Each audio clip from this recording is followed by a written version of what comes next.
ici ce soir. On a le plaisir et l'honneur d'avoir Carlos là ce soir pour la présentation de son livre, son dernier livre, Le que sais-je sur Dante. Carlos là, qui est tellement connu et il a fait tellement de choses que c'est difficile, c'est compliqué à présenter.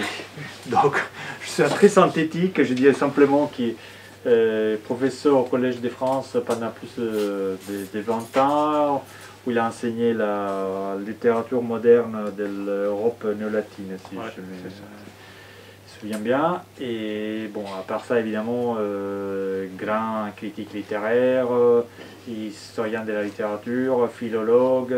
Récemment, il a dirigé justement, il a dans les mains la dernière, la nouvelle édition de la Pléiade de la Divina Commedia de Dante. Et voilà. Donc, ce soir, pour parler justement de Dante voilà, un peu général de son livre, on a aussi Valentina Fruglio qui enseigne au comité de Paris de la Società Dante Alighieri et à laquelle je passe la parole pour la soirée. Moi, je me mettrai là-bas et je fais un peu aller-retour.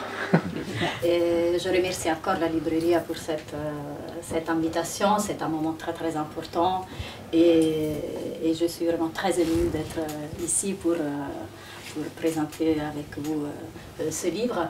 Et donc, je ne ferai pas votre présentation, vu qu'André a déjà présenté.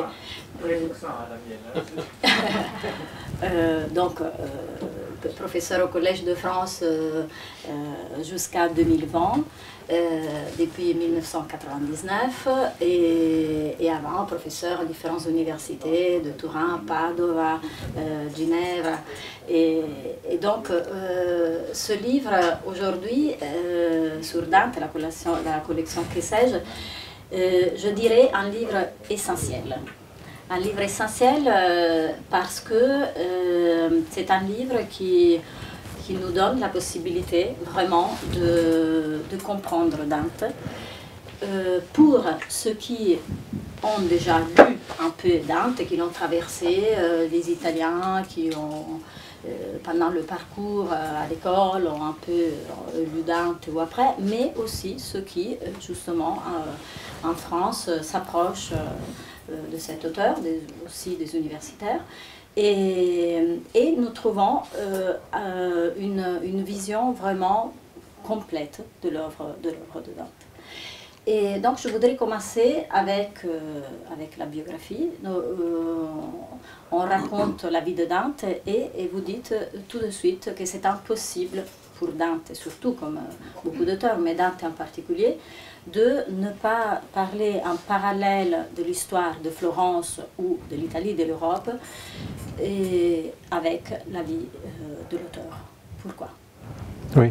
Je vous redonne le micro parce que... Bref. Merci beaucoup et tout d'abord mes remerciements à la librairie italienne et la Dante Alighieri qui est en même temps une, comment dirais-je, une mise en abîme et un élément de vérité pour ceux qui parlent de Dante. Et je réponds tout de suite à votre question avec des éléments qui paraissent secondaires mais qui sont essentiels.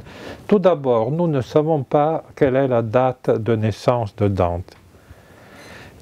On dit 1265, mais il n'y a aucun document et nous sommes obligés, comme une espèce de pacte silencieux, de passer par ce que Dante dit dans sa Divine Comédie. Nel mezzo del cammin di nostra vita, donc au milieu du chemin de notre vie. Quel est le milieu du chemin de notre vie? Le psaume dit que l'homme vit 70 ans, au maximum 80. Alors on fait le calcul, 70 ans, la moitié c'est 35. Et puis comme Dante dit que son poème a lieu l'année du jubilé, donc l'année 1300, on fait 1300 moins 35, 1265.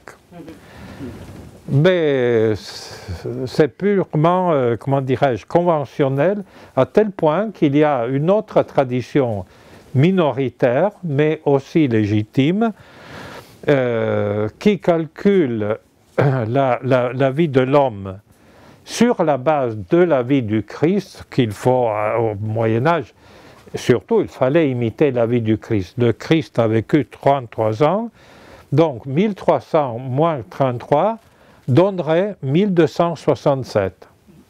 Voilà. Donc, déjà à partir de la date de naissance, on n'a aucune certitude et il faut toujours le rappeler.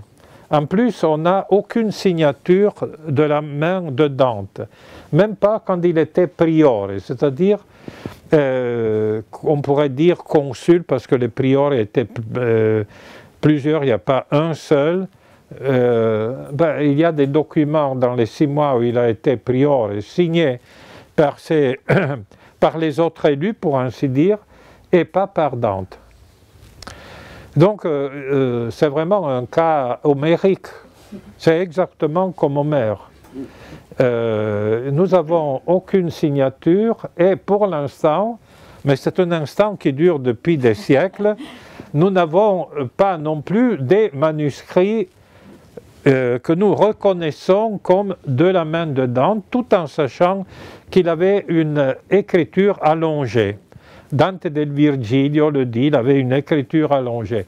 Évidemment, pour savoir quels sont les manuscrits de Dante, si ces manuscrits existent, il faudrait au moins en trouver un, et puis on verrait les autres. Mais tant qu'on n'a pas la certitude, on reste toujours dans cette espèce de magnifique flou homérique.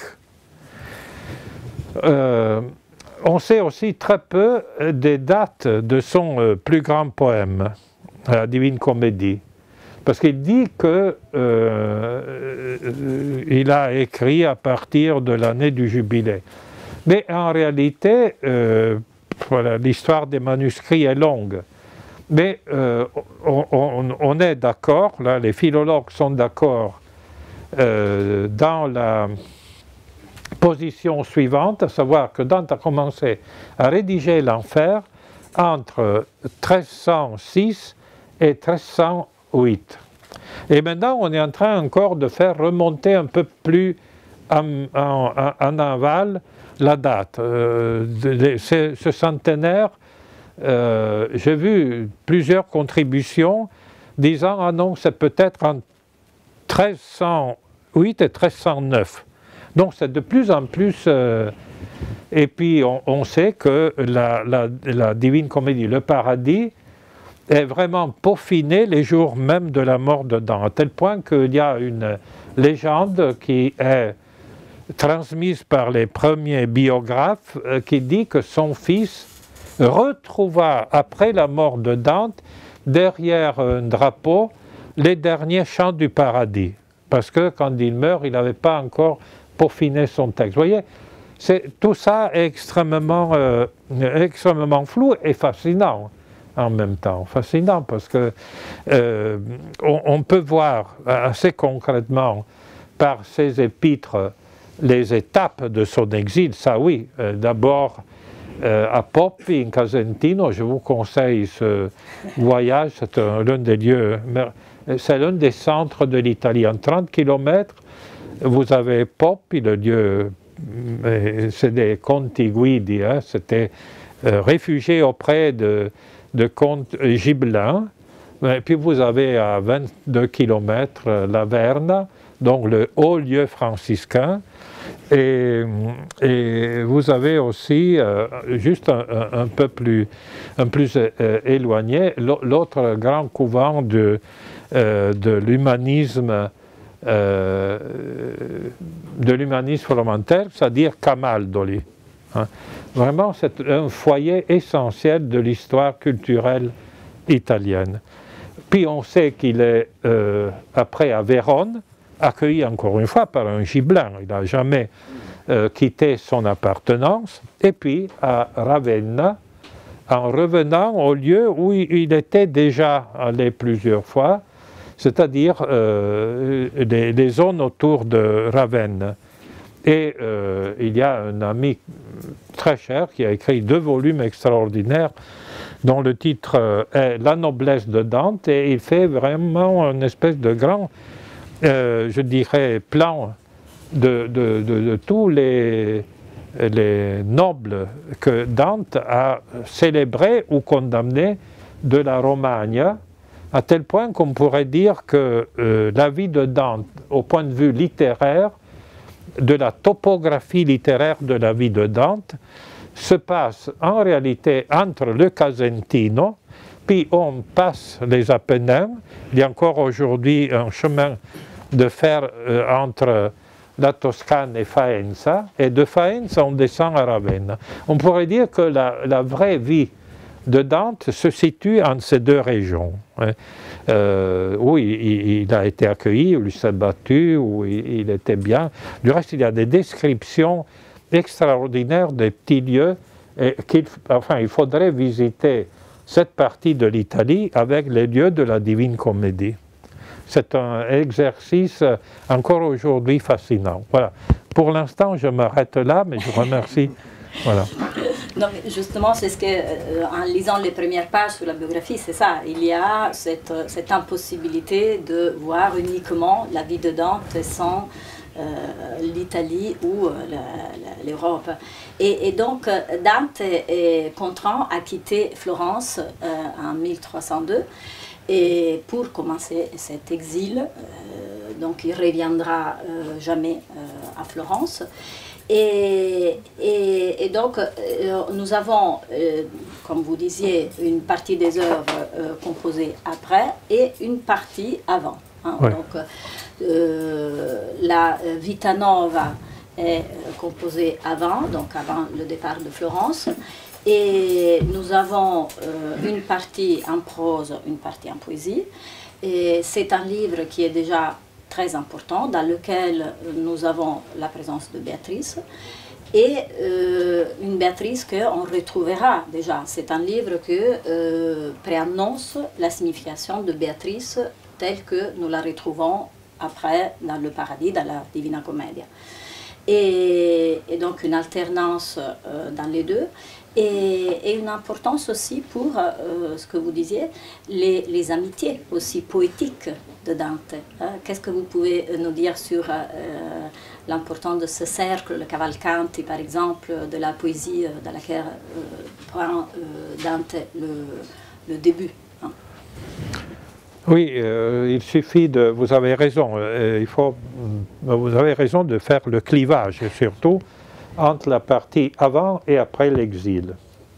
Dans la partie avant, c'est vraiment, on pourrait dire, c'est un poète qui prend en charge la tradition de la poésie du style novo, qui descendait à son tour de la poésie sicilienne, a des dialogues en rime avec les plus grands poètes toscans du temps, donc Forese Donati, Cavalcanti,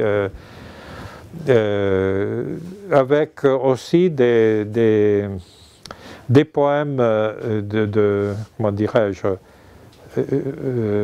pleins d'humour, ironiques, sévères. C'était la tradition de rispondersi per le rime, c'est-à-dire répondre au sens technique avec les rimes, les mots rimes employés par celui auquel vous voulez répondre. Donc si quelqu'un a utilisé flamme, eh bien je reprends flamme. Et donc c'est quelque chose d'enchaîné qui permettait de mieux mémoriser ce débat. Au commencement, ça c'est une question qui reste ouverte dans les études et je voudrais le souligner pour ceux qui ont envie de faire une thèse sur Dante. Le Dante florentin, très curieusement, est très florentin. Vita Nova et rime. Alors que quand il va en exil, il s'aperçoit que la réalité littéraire italienne, et non seulement italienne, est bien plus variée. Et même dans le De Vulgari Eloquentia, donc son traité sur la naissance de la langue italienne, il dit, il fait le tour des langues romanes, des langues régionales italiennes, avec beaucoup de précision, une précision qu'on trouvera aussi dans la Divine Comédie, où il utilise par exemple des mots vénitiens très précis, arsana pour l'arsenale, arsenal, prononcé à la vénitienne, arsana. Et on trouve des termes dont l'écho est plutôt d'Ombrie, on trouve des termes évidemment des différentes villes florentines. On trouve des termes français. Donc il y a vraiment un élargissement substantiel à tel point qu'il dit, oui, la langue italienne est une très belle langue, mais il y a peut-être dans le monde deux langues encore plus belles. Il ne dit pas lesquelles, mais il veut... Et pourquoi il fait cela? Il fait cela parce qu'il a décidé, avec un très grand courage, de, comment dirais-je, de mettre à distance non seulement son poème, mais sa destinée même. Et dans le paradis, il y aura d'autres qui prieront peut-être mieux que moi les dieux de la poésie. Donc il pense déjà que son poème pourrait être dépassé par d'autres. Et surtout, la raison essentielle, c'est qu'il croit vraiment à ce qu'il dit dans le chant 26 du Paradis, dans son dialogue avec Adam. Adam est radical. Il dit, après Babel, nous n'avons plus aucun terme, même pas celui qui se réfère à Dieu, qui puisse puiser aux origines, à la langue qu'on parlait dans le paradis terrestre. C'est vraiment radical. Même pas les mots que nous prononçons pour nous référer à Dieu ne sont plus véritablement les mots de l'origine, parce que tout est usé désormais par cette confusion venant de Babel. Donc c'est en même temps un poème qui parle de l'éternel, qui croit dans l'éternel, mais un poème qui est conscient de la fragilité des mots historiques, des mots, on dirait aujourd'hui, événementiels par lesquels nous parlons et nous écrivons. Et donc c'est d'une modernité extrême. Et c'est ce qui m'a fasciné le plus en devant faire le commentaire pour la Pléiade. À chaque mot, je voyais comment Dante s'engage, n'est-ce pas? Comment Dante veut en même temps être précis parce qu'il croit à la vérité de la lettre. Donc on ne peut pas dire des mots non précis parce qu'on va déjà dans la fausseté. Mais en même temps, il est conscient que même la précision la plus aiguë ne suffit pas à arriver à la vérité de la chose. Donc c'est un auteur fascinant, on peut le mettre à côté des grands théoriciens de la langue du XXe siècle. Je pense par exemple à propos des mots dont vous disiez précis de Dante, un autre poète, le poète argentin, l'écrivain Borges disait « Chaque mot dans Dante est un mot qui ne peut pas être remplacé, hein, est un mot vraiment choisi et on ne peut pas, il l'a choisi parfaitement pour les vers ou le moment précis. » Et une petite réflexion dans ce livre, et vous l'aviez aussi dit ailleurs, Dante pense en latin même quand il écrit en vulgaire. Qu'est-ce que ça veut dire? Oui. D'abord, permettez-moi d'ajouter une petite glose à votre remarque si essentielle quand vous avez évoqué Borges. Borges dit exactement ce que vous avez évoqué. Oui. Aucun mot ne peut être remplacé. Oui. Et du reste, il est l'un des auteurs qui a mieux interprété Dante. D'abord dans Siete Noces, la première nuit est la nuit consacrée à la Divine Comédie. Deuxièmement, il y a dans les 9 essais sur Dante, il y a un qui s'appelle la Ultima Sonrisa de Beatrice, le dernier sourire de Béatrice, où il consacre une page vertigineuse sur un seul mot de ce congé. Et cette remarque de Borges a aussi des conséquences. Quand nous avons fait donc ce commentaire qui a eu un développement un peu plus important dans l'édition italienne, parce que ici c'est bilingue. J'ai dit à l'éditeur, écoutez, moi je sacrifie volontiers une partie de mon commentaire, mais je ne peux pas admettre que Dante ne soit pas dans sa langue pour les raisons de Borges. Parce que déjà mettre seulement la traduction, c'est non seulement le trahir, mais c'est aller vraiment contre l'esprit de Dante. Donc l'éditeur a accepté d'avoir le bilingue, du reste il y avait déjà le cas de Virgile. Je dis, si vous avez fait Virgile, il faut faire Dante. C'est évident. Bon, donc j'ai sacrifié 300 pages de commentaires, mais qui sont dans l'édition italienne. Dans l'italien, il n'y a pas besoin du bilingue. Encore que, et là je viens à votre question, de plus en plus, dans les écoles italiennes, et j'imagine ailleurs, on met le texte de Dante ici et la paraphrase à côté. Ce qui est non seulement cruel, mais faux. Cruel parce que c'est vraiment martyriser le texte de Dante, et faux parce que Dante n'admettrait jamais qu'on puisse faire une paraphrase. Ce que Dante cherche, c'est la précision et non pas la paraphrase. Hein. Donc, au point de vue de Dante, moi, j'avais donc les collaborateurs qui ont travaillé avec moi, de temps en temps me disaient, mais si tu pouvais admettre la paraphrase, tu vois, ce passage est presque illisible. Je dis, ben, c'est votre tâche et la mienne, dans les notes en bas de page. Mais aucune paraphrase, parce que vraiment, c'est poignarder Dante. Voilà, donc de ce point de vue, je crois qu'il faut résister, il faut aussi admettre que la poésie des grands poètes est quelquefois, disons, on ne peut pas la traduire complètement, il faut admettre qu'il y a du mystère, voilà. Il faut laisser une partie sauvegardée pour les prochaines générations. Les poètes ne sont pas des objets à consommation quotidienne.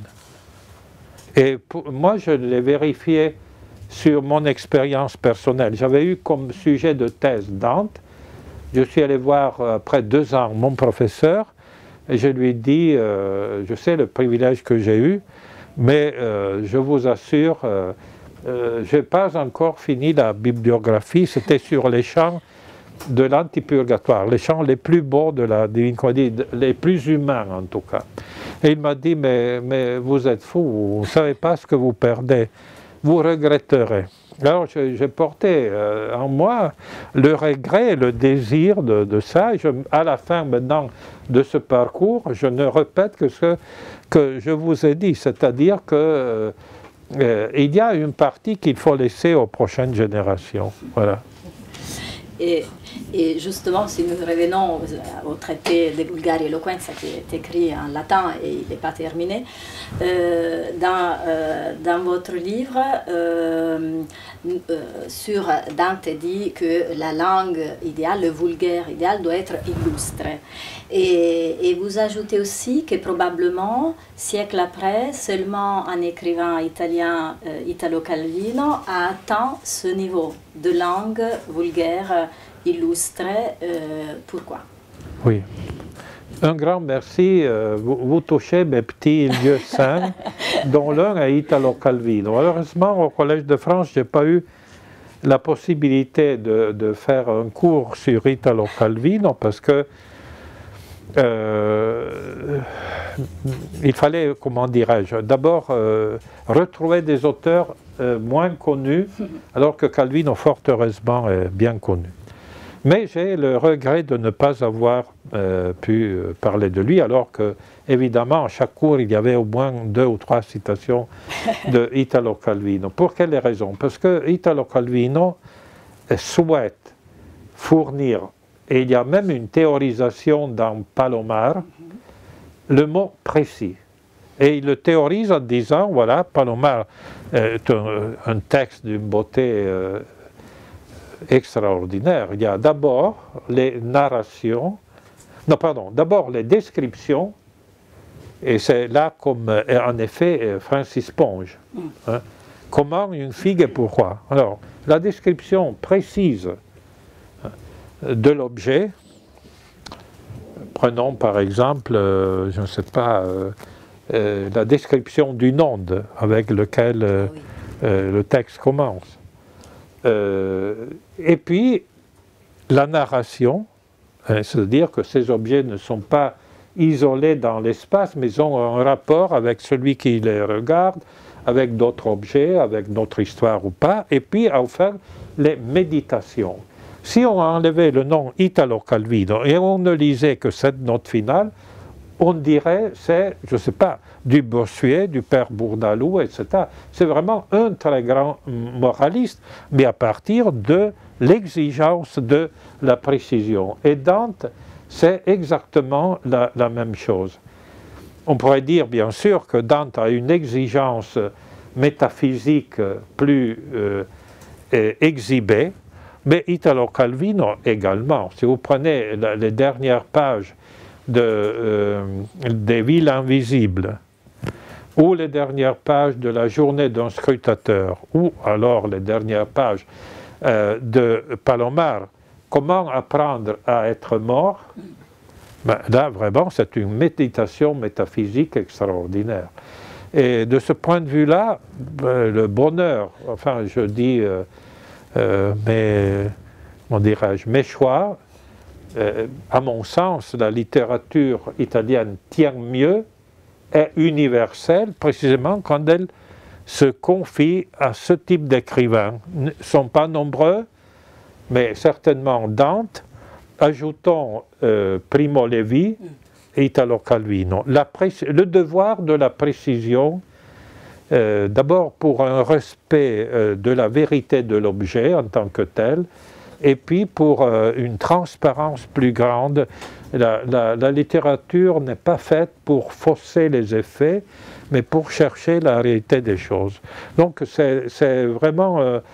D'autre part, vous avez des grands écrivains, mais qui ont, comment dirais-je, abondé dans je dirais, dans la prolifération verbale. Prenons, je ne sais pas, D'Annunzio, Gade, etc. Bon, c'est bon, on peut les lire, voilà. Mais est-ce qu'on tire après quelque chose, après les 2 heures ou 2 semaines ou 2 mois qu'on est là? Bon, c'est une question ouverte. Merci. Et d'ailleurs, vous parliez de Primo Levi, d'ailleurs, nous retrouvons Primo Levi à travers aussi le récit de Piccolo, l'exigence d'apprendre la Divina Commedia pour résister dans les camps. Et nous le retrouvons aussi, après on verra, à travers la lecture de Mandelstam. Donc c'est un renvoi constant de l'œuvre de Dante à travers toute une série d'auteurs. Et comme vous dites, aujourd'hui nous le comprenons encore mieux, Dante, grâce aussi à cet auteur qui l'ont lu et l'ont interprété aux différentes époques. Hein. Et alors, revenons à un moment avant de quitter Florence. Alors, nous étions à Florence, revenons encore au Rhin. Et encore une interprétation qui est très juste, importante, celle d'un Dante aussi qui casse la tradition, qui nous fait penser, vous dites même aux avant-gardes, et qui arrive aussi à ces moments plus intérieur, de spleen, je vais utiliser ce mot, directement à Baudelaire. Hein, donc les rimes, la réflexion sur les rimes se termine avec le passage à la poésie de Baudelaire. Pourquoi? Qu'est-ce qu'il a, Dante, dans cette capacité d'innovation? Je vous remercie beaucoup pour cette question. Les rimes de Dante ne sont pas seulement des rimes appartenant grosso modo à l'école du style novo, mais il y a une partie qu'on appelle les rimes aspre, pétrose, pierreuses, où Dante fait vraiment une expérimentation linguistique poussée, et dans ces rimes pierreuses, parce qu'elles seraient consacrées à Madame Pietra, il y a toute une partie très baudelairienne qui est consacrée à Dame Mélancolie. Je vous conseille vraiment de les lire. La traduction de Jacqueline Risset est très belle. Ça vaut la peine. Un jour, j'ai vu venir Dame Mélancolie. J'ai vu venir Dame Mélancolie. En plus, c'est historique, c'est au sens vrai du terme. Baudelaire avait lu la Divine Comédie dans la traduction Fiorentino, qui est mal connue aujourd'hui. Il se trouve qu'avant Dante, comme les deux centenaires étaient proches, j'ai fait un que sais-je, enfin plutôt les 100 mots de Baudelaire. Et donc j'ai repris, quand on est obligé de rester en 128 pages, on ne peut pas dépasser les 128 pages. Je ne sais pas si mon éditeur est là, mais il sait combien de problèmes on a toujours pour rester dans ce format. Eh bien, c'est quelque chose qu'on peut faire seulement à la fin de, je sais pas, 30, 40 ans de lecture. On ne peut pas demander de faire un que sais-je au commencement d'une histoire de lecture. Eh bien, alors, Baudelaire avait lu la Divine Comédie dans la traduction Fiorentino, qui est peu connue et aussi peu diffusée. Hein. Il y a peu d'exemplaires, une bonne traduction, mais on voit comment cette traduction l'a marqué dans Les Fleurs du Mal. Il le dit du reste dans sa correspondance avec son éditeur. Il lui dit par exemple que pour la deuxième édition, il voudrait avoir une illustration de couverture. Mais il lui dit tout de suite, je ne veux pas du doré parce qu'il a déjà massacré Dante. Donc ça signifie que, pour une raison qu'on pourrait admettre en effet, c'est-à-dire qu'il reproche à Doré, donc on voit bien quel est l'esprit de Baudelaire, d'être quelqu'un qui cherche la partie idyllique. Alors, quand vous voyez les illustrations de Doré, il y a un mal neutralisé.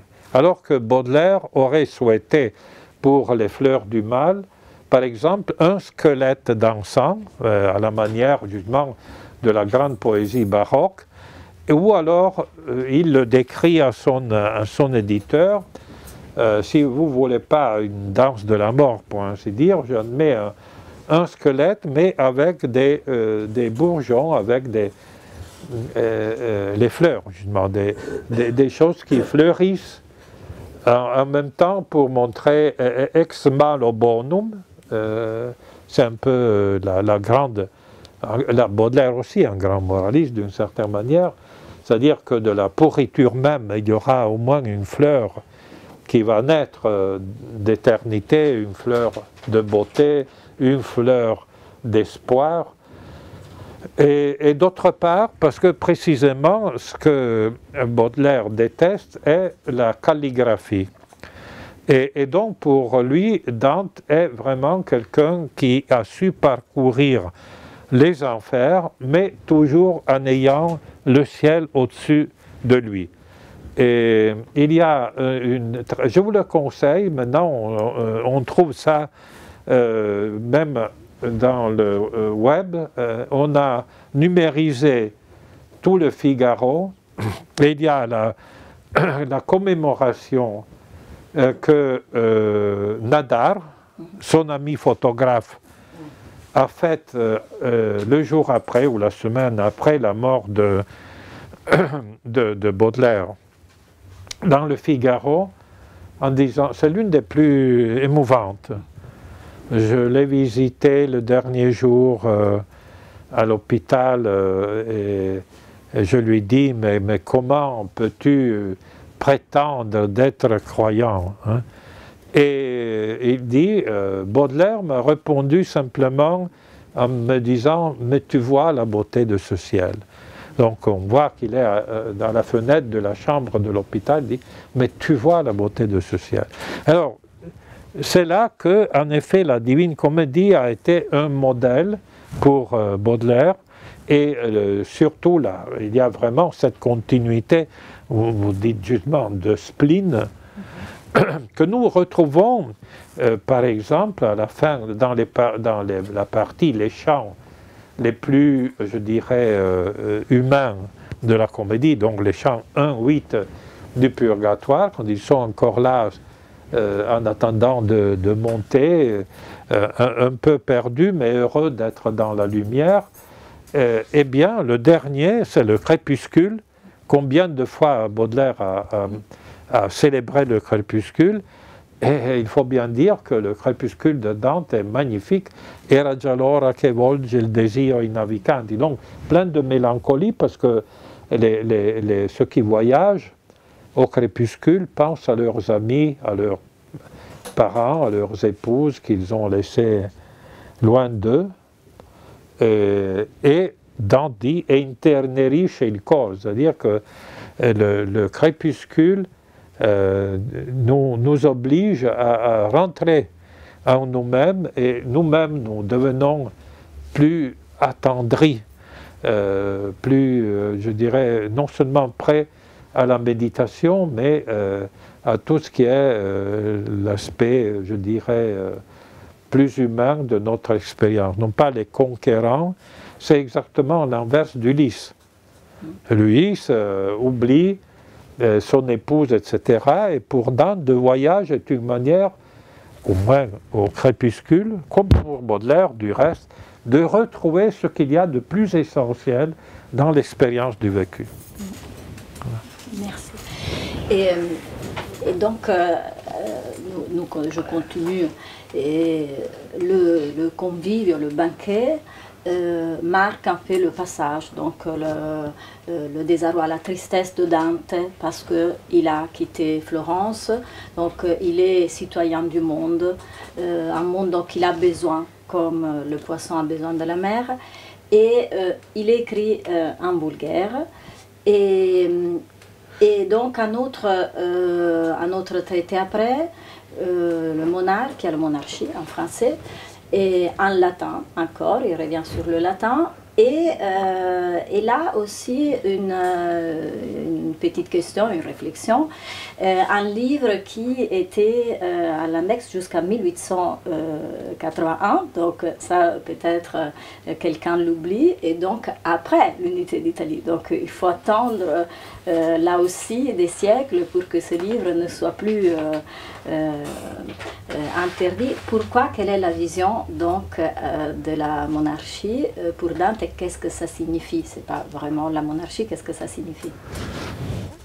Et là, c'est son témoignage final, si on accepte les dates qu'on propose aujourd'hui, c'est-à-dire quelque chose qui est rédigé entre 1314 et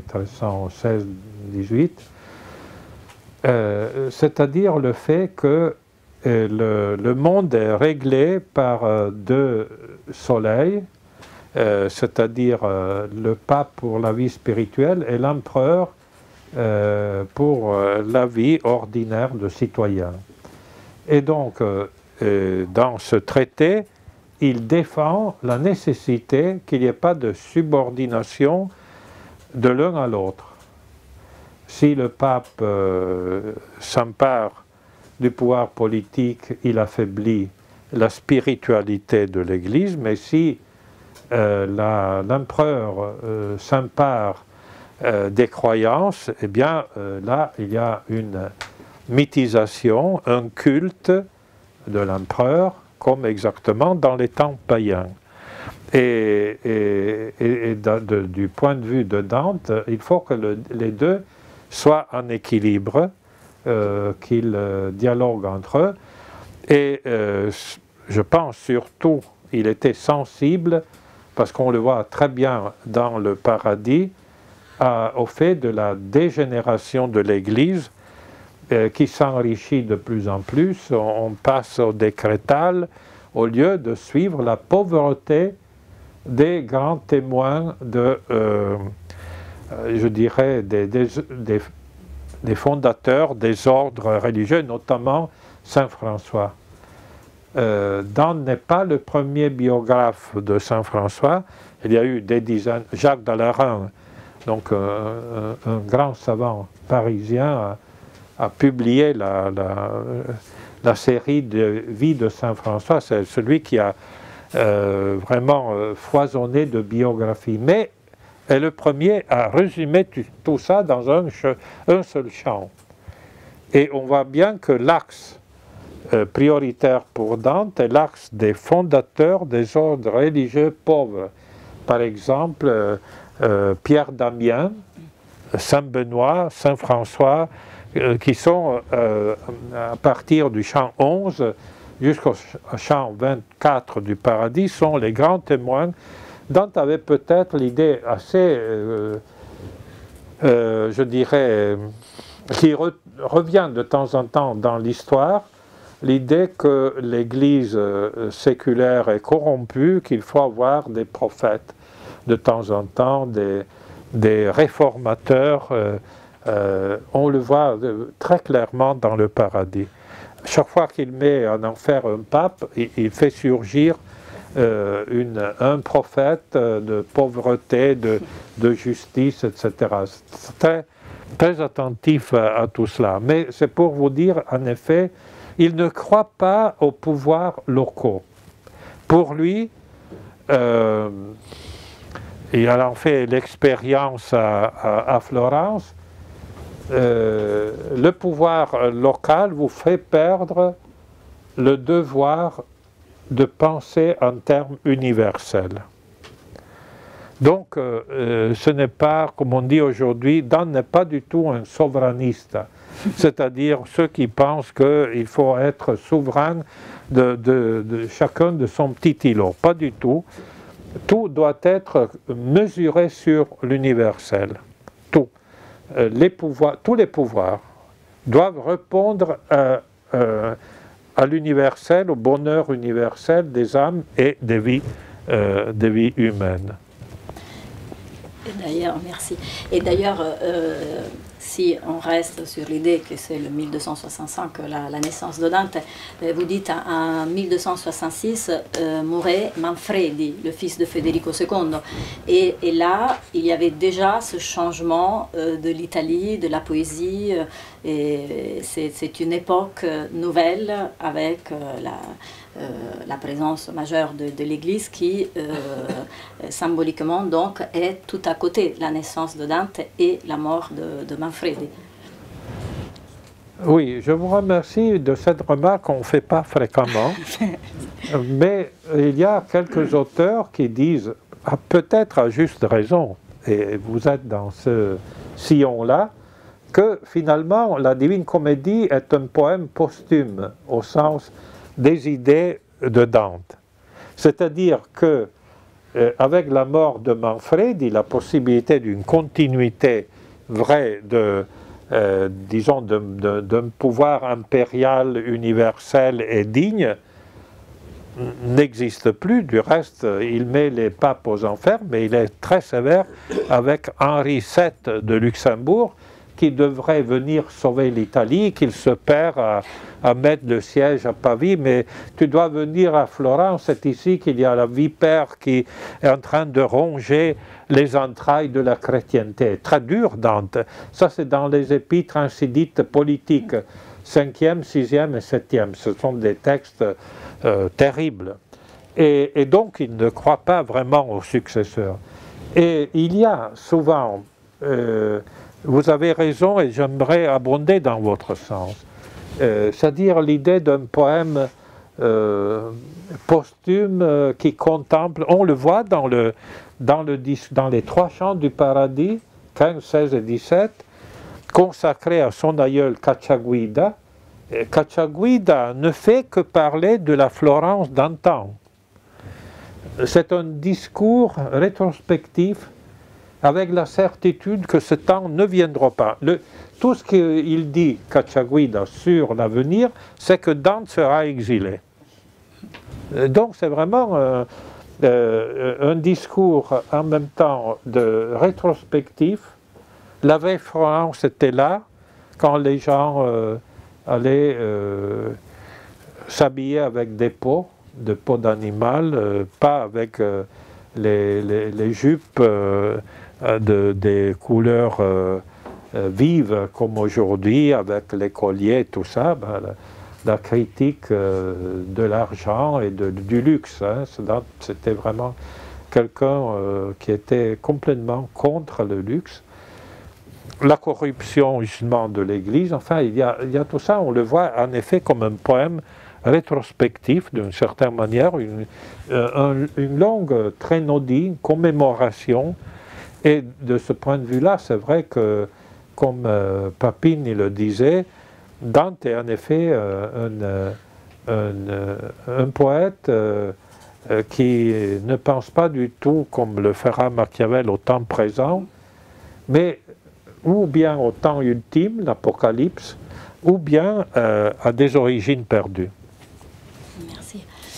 Et d'ailleurs, Dante a refusé de payer l'amende, il s'indigne, et il préfère après justement faire partie à soi-même et écrire, continuer à écrire et ne jamais accepter aucune condition pour un éventuel retour à Florence, hein, ou de sa famille non plus.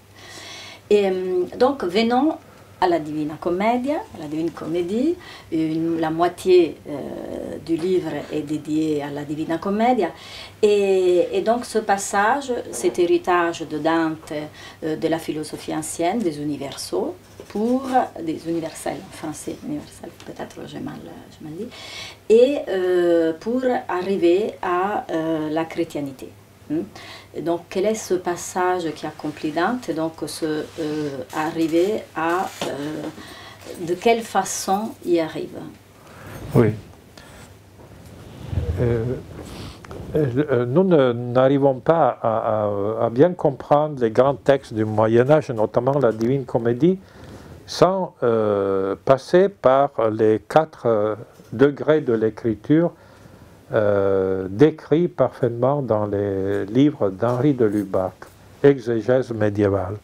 Et que Dante réécrit à son tour en donnant à son protecteur, Cangrande della Scala, à Vérone, l'un des chants du paradis. On ne sait même pas lequel. Encore une fois, c'est très mystérieux. Et il dit, il faut lire mon poème exactement comme on lit In exitu Israël d'Égypte, à la sortie d'Israël d'Égypte. Et il dit, les 4 niveaux sont les suivants. D'abord, le niveau littéral, c'est vrai qu'Israël est sorti de l'Égypte, et donc tout ce que j'écris est vrai au point de vue historique. Après, c'est vrai aussi au niveau allégorique, c'est-à-dire que comme Israël est sorti de l'Égypte, de même, nos âmes doivent sortir de l'esclavage du péché. Et puis c'est encore vrai au niveau tropologique, c'est-à-dire que comme chacune des âmes sort de l'esclavage du péché, de même, l'Église, dans son ensemble, doit sortir de l'esclavage de la corruption. Et dernier niveau, au dernier temps, au moment du jugement final, il y aura vraiment la libération de toutes les âmes des justes de la corruption, de la mort, vers l'éternel salut et l'éternelle béatitude. Alors la Divine Comédie est pensée comme ça, Dante le dit, c'est donc un poème biblique et un poème pour l'éternel salut. Et donc là, ce sont les éléments forts qu'il ne faut pas oublier. Nous venons d'une tradition critique, surtout en Italie, mais un peu aussi en France, où on a sorti de la Divine Comédie quelques épisodes qui sont bons, il ne faut pas le nier, mais qui n'ont rien à voir avec l'idée que Dante avait, cette idée d'un salut éternel, à tel point que pour éviter qu'on ait des, je dirais, des excès de,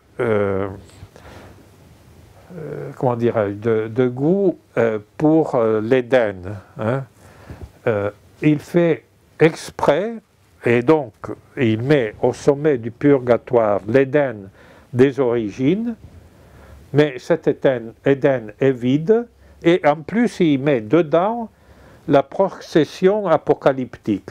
Donc il figure dans le lieu des origines le lieu de la fin, pour être clair que ce qui compte n'est pas l'origine, mais la fin. Et du reste, c'est très, très biblique, parce que vous savez bien que la Bible, comme du reste la tragédie grecque, dit que tous ceux qui se sont tournés en arrière sont devenus des statues de sel. Ce qu'il faut est regarder vers l'avenir, parce que c'est là que il y a la révélation de notre salut. C'est là qu'il y aura le jugement, c'est là qu'il y aura la vérité dernière. Donc Dante est un poète des causes finales, comme on dirait dans le langage d'Aristote. Du reste, j'ai proposé à un éditeur français, j'espère que cet éditeur suivra, de republier un livre magnifique de Werner Jaeger, l'auteur de Paideia, les 3 volumes sur la formation de l'homme grec et la diffusion de ce processus de formation dans l'humanisme européen. Eh bien, cet auteur, qui était parti d'Allemagne et qui s'est installé évidemment aux États-Unis pendant la période nazie, un jour demandé d'une conférence, mais dites-nous qu'est-ce que c'est que l'humanisme. Et avec beaucoup de courage, Werner Jaeger fait une conférence qui a comme titre Humanisme et théologie, en montrant que précisément le vrai humanisme du XVe et XVIe siècle est l'héritier de cette exigence de tout orienter vers la cause finale.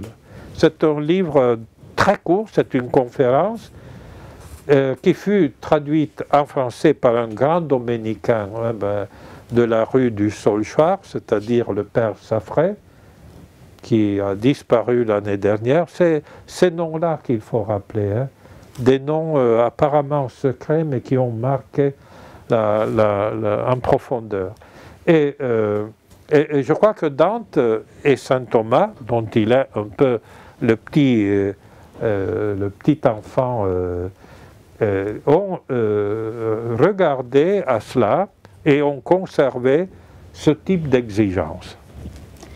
Et justement, tout de suite après, vous nous proposez, avec une synthèse admirable, une exégèse en différents points sur la Divine Comédie. Et donc là, justement, vous nous dites que nous avons ce privilège de pouvoir mieux connaître la vie de Dante aujourd'hui, justement parce que les études ont été faites, de pouvoir mieux comprendre la période historique, ce qui s'est passé, et même les plus de 500 personnages que Dante rencontre dans cette forme théâtrale et de dialogue avec ces rencontres, de pouvoir avoir une vision, grâce à Dante aussi européenne,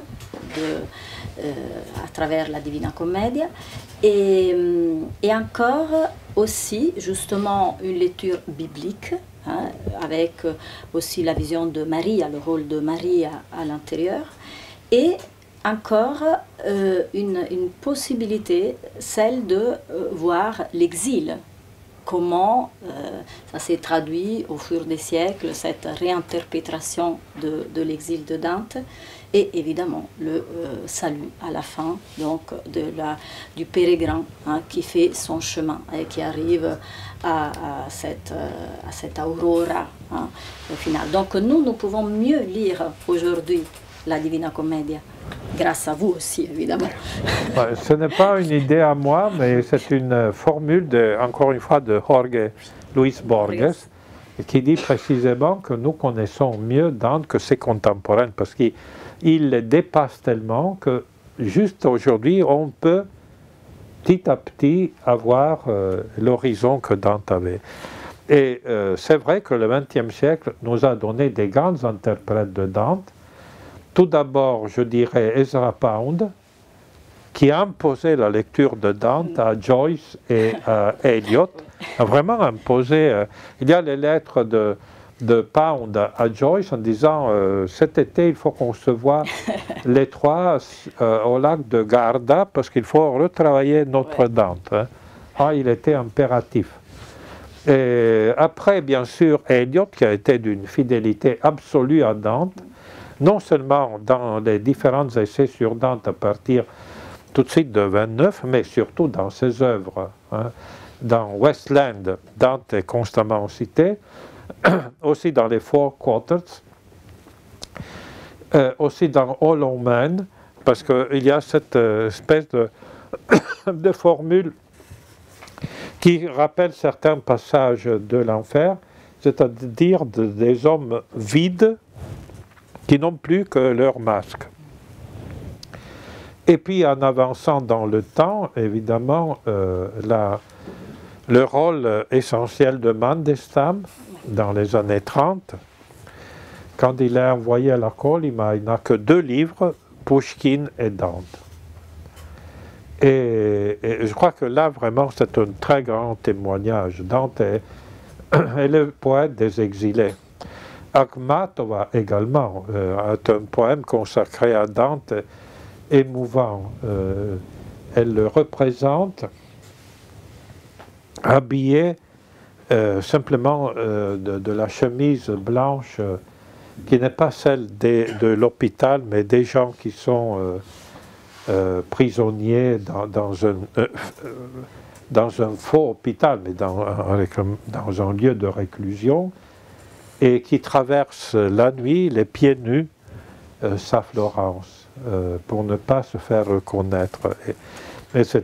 Et puisque nous sommes dans un moment extrêmement troublé, je viens d'apprendre, je ferai tout le nécessaire pour le faire traduire, que l'un des grands écrivains ukrainiens, donc qui ont écrit dans la langue ukrainienne et pas en russe, leur récit en se condamnant non seulement à l'exil, mais pratiquement à l'oubli, parce qu'on a pu traduire du russe, mais très peu de l'ukrainien, eh bien, ce Vassil Barka, qui a écrit un roman traduit en français, dont le titre est Le Prince jaune, consacré à la grande famine, à l'extermination des Ukrainiens en 1932-1934, qui a été reconnu par l'ONU et la communauté européenne comme un vrai génocide, eh bien,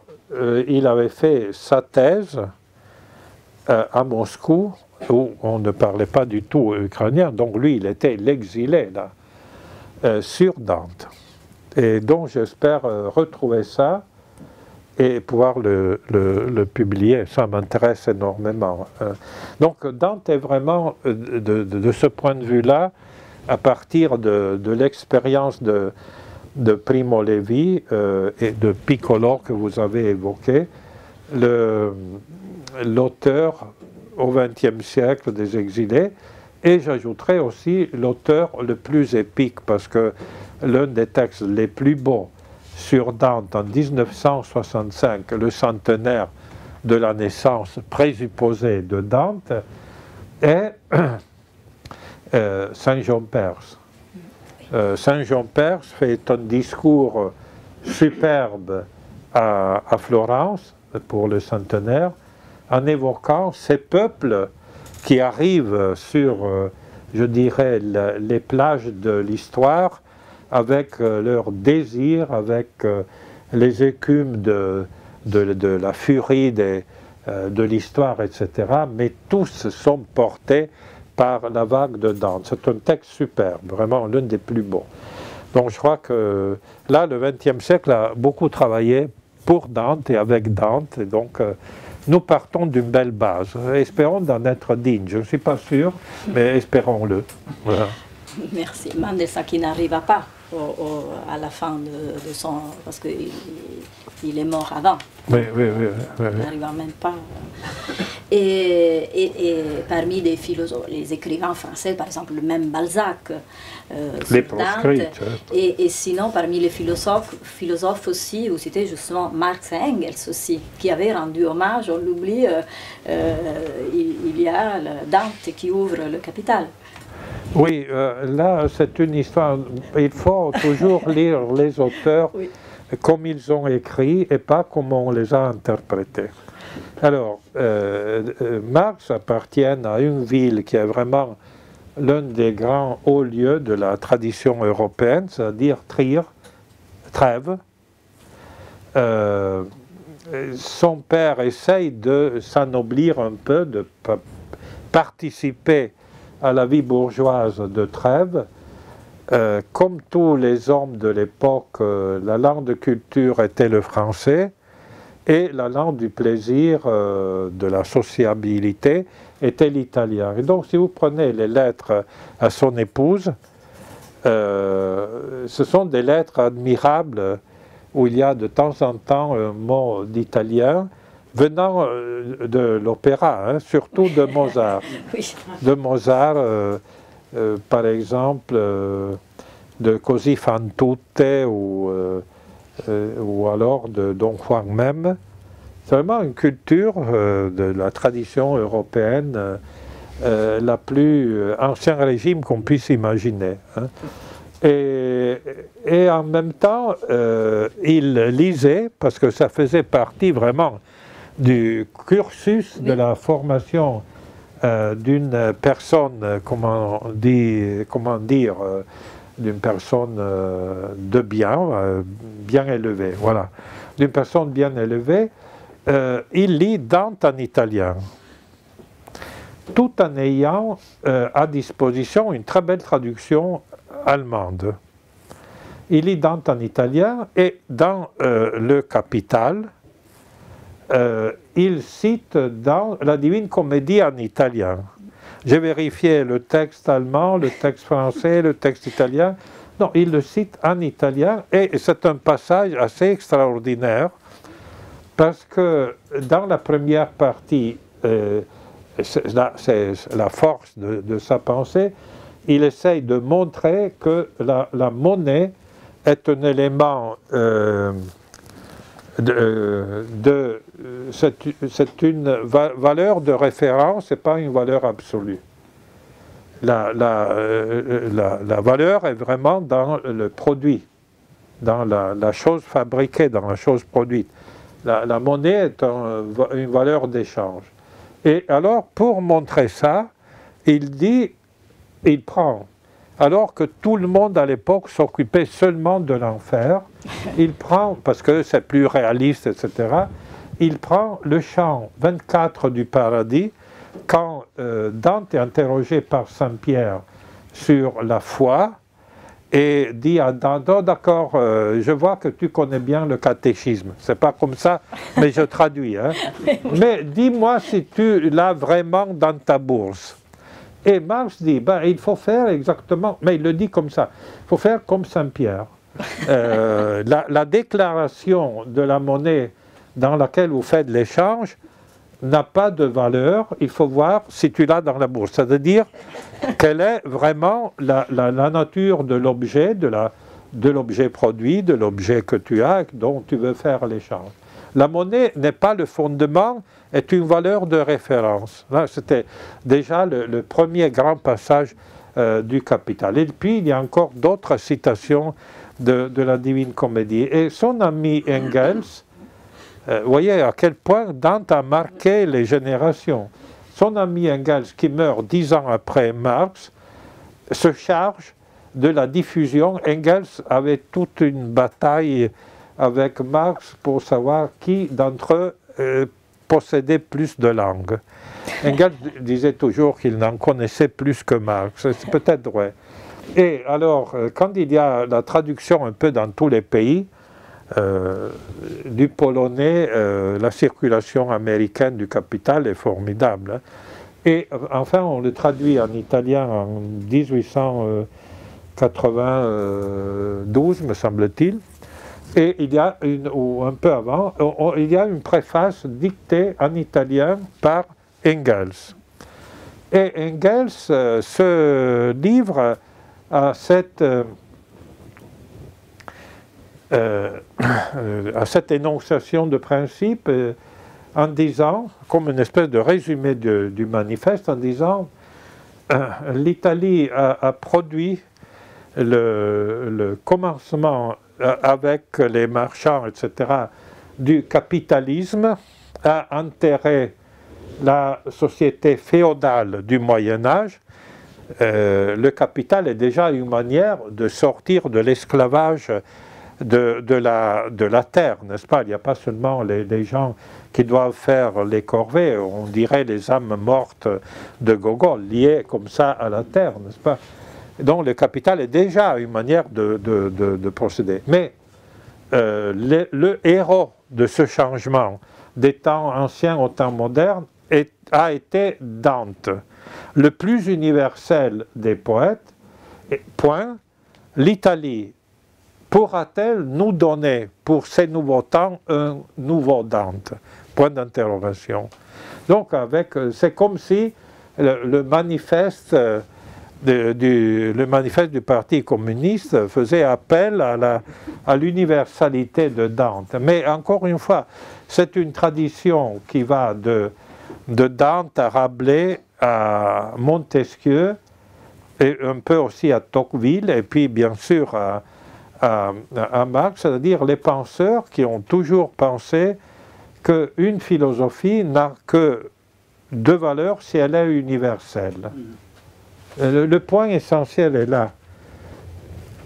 Tout ce qui n'est pas universel est relatif, et donc en tant que relatif précaire, hein, sujet à un changement. Et donc voilà, encore on revient aux universels dont on parlait. Au Moyen-Âge, on disait « universalia tantum ». Il faut penser seulement à travers et pour les universels. Et justement, nous nous approchons de la partie plus complexe, peut-être, de l'interprétation. Et donc, comment évolue l'amour?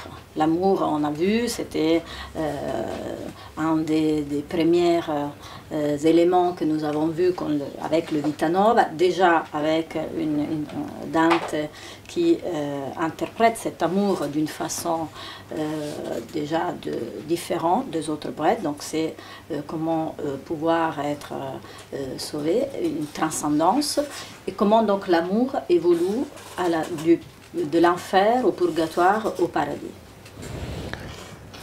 Belle question. D'un côté, on pourrait dire que Dante reste fidèle à Béatrice. Et il y a même des interprètes qui disent, voilà, de la Vita Nova à la Divine Comédie n'est qu'une continuité des fidèles d'amour.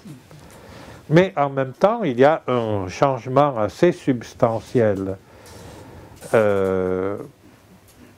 On pourrait prendre simplement le passage de Vita Nova où Dante à la fin fait appel à ceux qu'il voit autour de lui. « O peregrini che pensosi andate » ou « O pèlerins qui traversaient la ville », dans ce cas-là, c'est spécifiquement la ville de Florence, si pensif. Hein. Donc, il fait appel aux gens qui sont comme lui, pensifs, qui sont comme lui, dans une attitude méditative. Et comme Roger Dragonetti l'a très bien dit, il est question également de pèlerins dans la Divine Comédie, mais c'est désormais des pèlerins Dragonetti le dit, de la Sainte Face, c'est-à-dire les pèlerins qui, au chant 32-33 du paradis, vont faire le pèlerinage à Rome pour chercher le visage du Christ dans le linge de Véronique. Alors, pour être, je dirais, pour faire court, pour être un peu synthétique, on pourrait dire qu'il y a une fidélité de fond, encore que dans la Divine Comédie, les derniers chants ne sont plus sous la responsabilité de Béatrice qui s'en va, mais de Saint Bernard. Donc, il se laisse abandonner par Béatrice. Donc, il y a déjà ça, mais surtout, il y a le fait que le centre n'est plus la fidélité à Béatrice, il n'est plus le pèlerin qui cherche un nouveau, il le dit dans le dernier paragraphe, j'écrirai, je quitte maintenant, j'abandonne le texte, je me réserve un ouvrage plus digne de vous. Et il passe à un ouvrage où, en effet, Béatrice est présente, mais présente désormais dans une réalité qui a un autre horizon, c'est-à-dire l'éternel. Même au point de vue quantitatif, Virgile conduit Dante pendant 2 cantiques, 2, et Béatrice pendant le paradis, sauf les 3 chants de la fin, qu'on pourrait dire aussi les plus importants. Donc c'est une réalité qui s'est un peu modifiée dans, des années 90 du XIIIe siècle aux années 20 du XIVe. Merci. Et aussi un autre mot ou un concept qui revient, c'est le sommeil, le rêve, le réveil, se réveiller. Et comment évolue aussi ça. Dante, il attend, il arrive à la fin de son parcours. Comment? Là, je ne peux pas vraiment vous répondre d'une manière... je suis toujours... Quand je parle de Dante, je suis toujours attentif à la lettre. Donc, je ne sais pas comment vous répondre.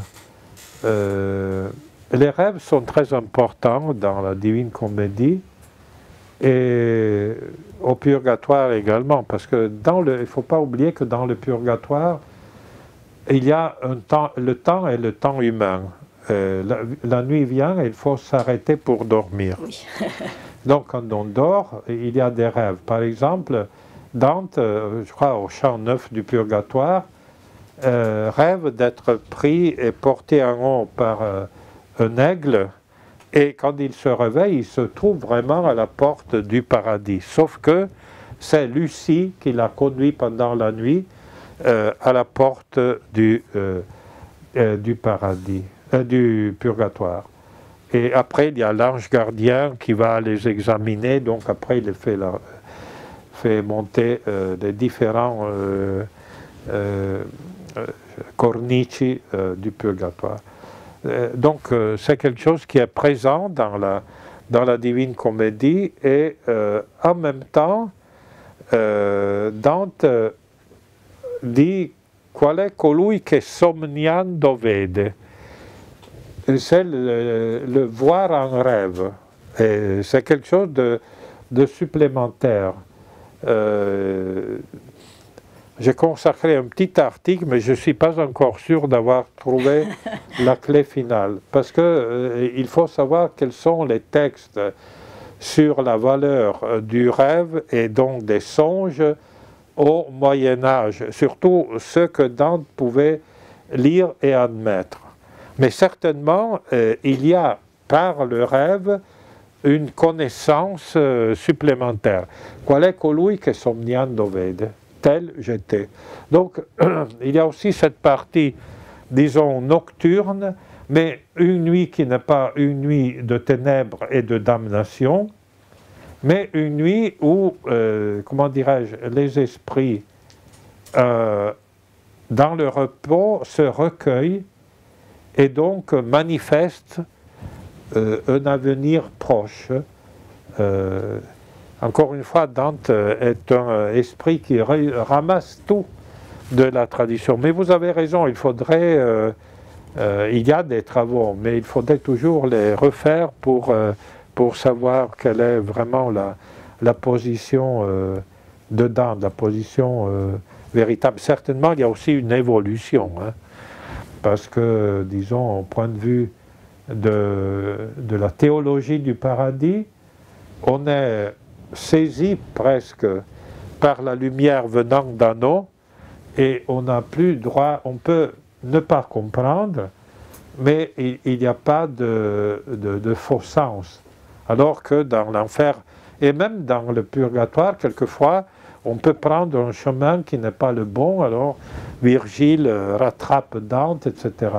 Ou alors il y a des anges qui interviennent, tandis que dans le paradis, on est dans le royaume de la connaissance, simplement ce qui change est la lumière par laquelle on est envahi, on peut la recevoir, on est ébloui, il faut fermer les yeux, il faut baisser la tête, donc c'est plutôt un rapport de possibilité, de capacité d'absorber la lumière de vérité qui vient nous visiter. Donc le rêve dans lequel il y a le songe est réduit de plus en plus dans le paradis. Et je ne voudrais pas terminer la soirée sans une petite réflexion de votre côté sur ce verbe magnifique qui Dante utilise, c'est insemprarsi. Et c'est important, c'est presque intraduisible. J'ai vu les traductions différentes. Qu'est-ce que ça veut dire? C'est presque un paradoxe, parce que le sempre, le toujours, est une durée, alors que Dante dit insemprarsi, donc entrer dans la durée, entrer dans l'éternel. Mais comment peut-on entrer dans quelque chose qui est déjà éternel? Il y a un petit... C'est plein de paradoxes dans le paradis, en tout cas. Ce insemprar, c'est en même temps entrer dans quelque chose qui est déjà éternel. Voilà. C'est un peu notre condition humaine. Et là, il faut bien dire que Dante fabrique des néologismes vertigineux. Ingluiarsi, entrer dans la réalité du Christ. Intrearsi, entrer dans la vérité de la Trinité. Insemprarsi, etc. Être meilleur. Oui, oui, voilà. Perché si meglio, c'est-à-dire afin que l'âme humaine devienne meilleure. C'est un grand, non seulement quelqu'un qui respecte la langue, mais qui la fabrique. C'est un grand faiseur de mots aussi. Toujours très précis. Il n'y a pas un mot qui soit posé sans un concept derrière. Mais je crois que là, nous devons terminer. Je me suis rendu compte que c'est 8h30 presque, mais s'il y a des questions, des curiosités, peut-être que notre hôte nous concède 5 minutes encore. Oui. Alors, la parole est à ceux qui la demandent, si vous permettez. Bien sûr, justement. Mais je vous remercie beaucoup. Très rarement, j'ai eu le plaisir de pouvoir dialoguer, on ne s'était pas parlé avant, hein, avec quelqu'un qui a je dirais, une sensibilité si fine sur un texte extrêmement difficile. Hein. Merci. C'est comme le clavecin des prés. Voilà. Merci beaucoup. Alors, voilà. À vous.